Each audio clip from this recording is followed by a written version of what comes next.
So in the last video I showed off the Command Quanta, and I also showed this guy, comparing him to this. This is the real grade Double Quanta EXPO Trans Am clear version. And I got to thinking, the set of these, which came out a little over 2 years ago, are really, really awesome. We'll start with the Double Quanta. That's what I already showed.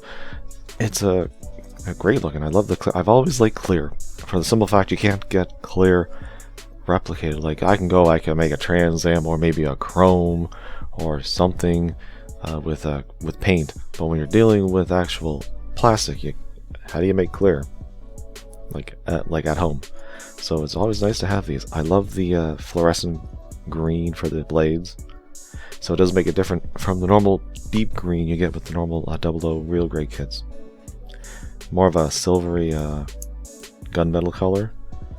Really, really translucent. High grades, I find, when they do, and some 1/100s, if they're not master grades, when they do clear, it's foggy. You can't really see anything because, I mean, there's no inner frame, so I guess it's not a big deal. But with the real grades and master grades, and perfect grades, you get the complete transparent, which is really nice. Yellow is replaced with this orange kind of color. Not sure why.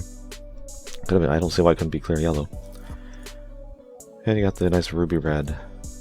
So a great kit all in all. And just like the original, you got the GN sword bits, which can come off, become like, they have little handles to flip out to be swords.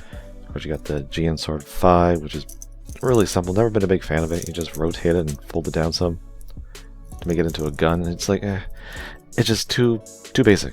If I do like the fact it has a little flip out panel here to show the other, I think that's the other GN drive in there, which you can have it come all the way around and connect to the backpack, kind of. And then we got ourselves the 00 Riser, which has the exact same color scheme, so not much to talk about. Has the GN Sword 3, and then it has the GN Sword 2s here, which are just, God, they're not as simple as the Quanta's sword, but they're very, very close. They have a few more parts to open up here for actual like different handles. And it has the O-Riser, which you connect to the backpack and also onto the twin drive system. It's got some extra little panels here for detailing compared to other versions. Really like the, once again, the translucent green. You got the fake cockpit, because the cockpit for the O-Riser is actually tucked back in here. It's different. But yeah, it's still another good one. But my favorite out of the three that we got is the Exia Trans Am Clear variant, because these friggin' goddamn blades. It's I've seen it before. It's like a color shifting paint. So in some angles it has a bluish tinge, and then I find in other ones it has a purple.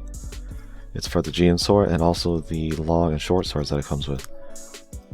Something I've never seen it. I've never seen on a model kit, on a Gundam model, but I don't care. It's what stands it apart, because these ones have just normal either clear pink or the translucent fluorescent green. So they don't have the option to have something like this, and it is beautiful. More models with this kind of paint would be amazing. And the best part about all three of these, and all in their own right, they're all great kits. They all have, like, they look amazing. It's a good assembly for all of them. All the accessories you'd want would be here. Is the fact that I was able to get them online in a Canadian shop, and they were only like, I think they were only $5 more than the original models they're based on. So I think Exia is usually 25. I think it was 30. It was a very minimal difference in terms of pricing for these Trans Am clear variants. I was very, very happy about that, because it's usually really hard to get ones, especially EXPO, when they're like limited ones or P Bandai. So I was very, very happy to get all these. But there is one problem that they all have, and I'm thinking it has to do with the plastic for the inner frame. The hips are all loose. Every single one has a problem standing, but especially the 00 Riser, because it has the huge backpack and the wings on the sides, basically wings. The other ones you can kind of get away with because they don't have big like backpacks. 00 Riser not so much. He usually has to be on the back of my shelf. The other two are not too bad, but they are noticeably weaker in the hips compared to the all the normal ones I have. Just a little weird. And it's only the hips. The other ones, I don't seem to have a problem with. No other joints. They're all tight. But those hips, it's very strange. And unfortunately, from what I've seen on third-party places like eBay, it's hard to get these at that same $30, $35 price tag. They're like at least $60.